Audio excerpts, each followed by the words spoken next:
Mitochondrial disease is a genetic disorder linked with many conditions, including epilepsy, diabetes, and cancer. The Wellcome Centre for Mitochondrial Research at Newcastle University is a multidisciplinary team committed to finding a cure to transform the lives of those with mitochondrial disease and associated conditions.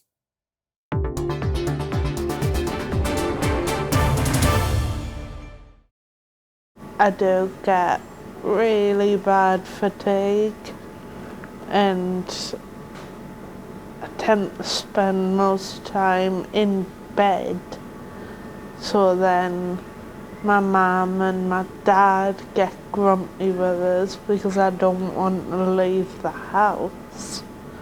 Never heard of mitochondrial disease until the doctor sat in the room and gave us a diagnosis. The first thing we did was Google mitochondrial disease, and that was quite devastating. There is only one outcome at the moment, which will be a debilitating condition that she has to live with for the rest of her life. Emily and her mum Val have had more than their fair share of hospital visits, but today they'll be meeting the scientists in Newcastle trying to tackle this degenerative condition for which there is currently no cure. Almost all the cells in our body contain mitochondria.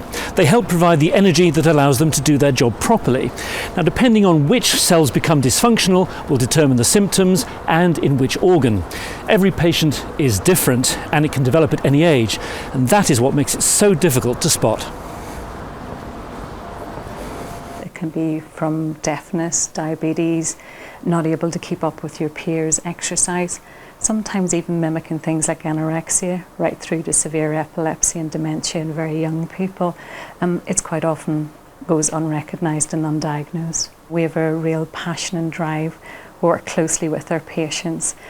They really give us all the best ideas around our science, and we're pushing for a cure. Without research, there'll never be a cure.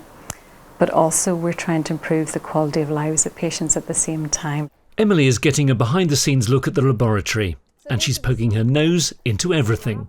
I have a question. What's in these fridges? I can open one if you want to have a look. So we have chemicals and we'll probably have samples in there. Wow. So DNA. Emily would love to reduce her medication, and she's not shy in chivying the medical team to keep on their toes.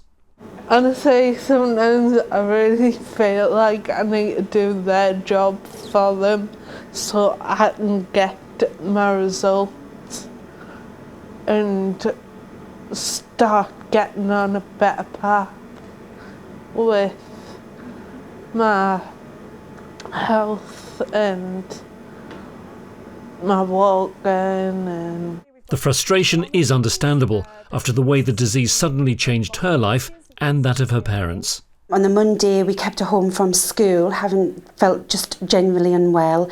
On the Tuesday morning, we woke up and she was having a massive seizure, and within an hour she was put in intensive care. She's gone from being a very independent young girl at 15-year-old to a very dependent young lady. We need to help take her to the toilet.